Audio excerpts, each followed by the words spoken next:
இன்றைக்கி சூப்பரான முட்டை பொடி மாஸ் வந்து எப்படி பண்ணலான்னு பார்க்கலாங்க. இது டேஸ்ட் வந்து சூப்பராக இருக்குங்க. வாங்க வீடியோக்குள்ளே போகலாம்.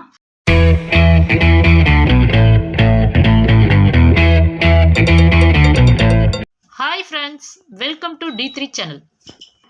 நான்வெஜ்ஜுன்னு எடுத்துக்கிட்டாலே ஈஸியாக செய்யக்கூடிய ஒரு டிஷ்ஷு தாங்க முட்டை. ஸோ முட்டையை யூஸ் பண்ணி இன்றைக்கி முட்டை பொடி மாஸ் எப்படி பண்ணலான்னு பார்க்கலாம். நான் இதுக்காக வந்து ஒரு 6 முட்டை வந்து எடுத்திருக்கேங்க. அதோட ஆனியன் வந்து ஒரு 2 ஆனியன் வந்து நல்லா வந்து ஸ்லைஸ் பண்ணி வச்சுருக்கேங்க. தக்காளி வந்து பழுத்த தக்காளி எடுத்து 2 பழுத்த தக்காளி வந்து கட் பண்ணி வச்சுருக்கேங்க.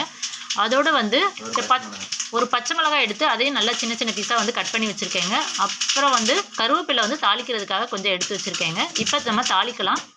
இது வந்து ரொம்ப ஈஸியாக செய்யக்கூடியதாங்க. ஆனால் டேஸ்ட் வந்து நமக்கு நல்லா ரிச்சாக இருக்குங்க. ஸோ இந்த பொடி மாஸ் பண்ணுறதுக்காக ஒரு கடாய் எடுத்திருக்கேங்க. கடாயில் எண்ணெய் ஊற்றிருக்கேன். எண்ணெய் காஞ்சிருச்சு. இப்போ வந்து நம்ம சோம்பு போட்டலாம். சோம்பு நல்லா பொரியட்டுங்க. சோம்பு வந்து எண்ணெயிலே பொரியும் போது நமக்கு நல்லா இருக்குங்க. போட்டலாம். கருவேப்பிலை நல்லா பொரிஞ்சிருச்சு. அப்புறம் நம்ம கட் பண்ணி வச்சுருக்க பச்சை மிளகாய் போட்டலாம். ஸோ இந்த பொடி மாஸ்க்காக ஒரு சின்ன பீஸ் வந்து இஞ்சி வந்து தோல் சீவி வச்சுருக்கேங்க.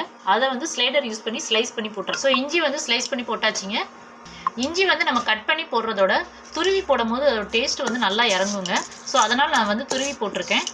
ஸோ நம்ம கட் பண்ணி வச்சுருக்க வெங்காயத்தை போட்டுடலாங்க. ஸோ பொடி மாசுங்கிறதுனால வெங்காயம் வந்து கொஞ்சம் தாராளமாக போடுங்க. அப்படின்னா தான் வந்து நமக்கு வந்து நல்லா டேஸ்ட்டாகவும் இருக்கும். ஸோ வெங்காயம் கட் பண்ணும்போது முடிஞ்ச அளவுக்கு எவ்வளோ சின்ன பீஸாக கட் பண்ண முடியுமோ அவ்வளோ தூரம் வந்து சின்னதாக கட் பண்ணிக்கோங்க. ஸோ அப்படின்னா தான் வந்து நமக்கு டேஸ்ட்டாக இருக்குங்க. ஸோ வெங்காயம் வந்து நல்லா வதங்கிருச்சுங்க. நெக்ஸ்ட்டு வந்து நம்ம கட் பண்ணி வச்சுருக்க தக்காளி வந்து போட்டுடலாம். இந்த பொடி மாசுக்கு தேவையான உப்பு வந்து போட்டுடலாங்க. நான் இதில் வந்து தூள் உப்பு போடுறேங்க. இப்போ வந்து தக்காளி வந்து நல்லா வதங்கட்டுங்க. தக்காளி வந்து கட் பண்ணும்போது முடிஞ்ச அளவுக்கு எவ்வளோ ஸ்லைஸ் பண்ண முடியுமோ அவ்வளோ சின்னதாக ஸ்லைஸ் பண்ணிக்கோங்க. தக்காளி வந்து நல்லா வதங்கிடுச்சு. இப்போ இந்த ஸ்டேஜில் வந்து நம்ம முட்டையை வந்து உடச்சி ஊற்றிடலாங்க. ஸோ முட்டையை வந்து நம்ம இப்போ உடச்சி ஊற்றியாச்சுங்க. முட்டையை உடச்சி ஊற்றும் போது கொஞ்சம் ஓடு இல்லாமல் கொஞ்சம் பார்த்துக்கோங்க. இப்போ வந்து நான் 6 முட்டை வந்து இதுக்கு எடுத்திருக்கேங்க. ஸோ என்ன போட்டாதாங்க ஒரு ஃபேமிலிக்கு வந்து இது கரெக்டாக இருக்குங்க. இது வந்து ஒரு 4 பேர் சாப்பிட்ற அளவுக்கு இருக்குங்க குவான்டிட்டி. ஸோ இதை 5 மினிட்ஸ் நல்லா அப்படியே கலக்கி விட்டுக்கலாங்க.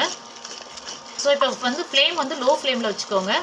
இதில் வீட்டில் அரைச்ச குழம்பு மிளகாத்தூள் வந்து 2 ஸ்பூன் போடுறேங்க.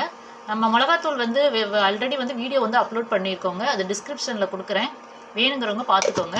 இதை வந்து லோ ஃப்ளேம்லேயே வச்சு கிளறிக்கிட்டே இருங்கங்க. ஏன்னா அடியில் வந்து என்னென்னா அடி பிடிச்சிக்கிட்டே இருக்கும். இப்போ வந்து 2 ஸ்பூன் வந்து எண்ணெய் ஊற்றிக்கலாங்க.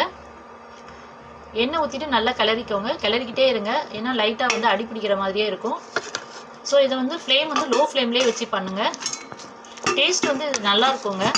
யூஸ்வலாக வந்து ஆம்லேட் சாப்பிட்றதோட இதோட டேஸ்ட் வந்து கொஞ்சம் டிஃப்ரெண்ட்டாக இருக்குங்க. இப்போ நமக்கு சூப்பராக வந்து முட்டை பொடி மாஸ் வந்து ரெடி ஆயிடுச்சிங்க.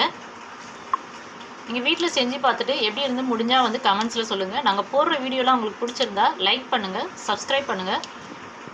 Thank you so much.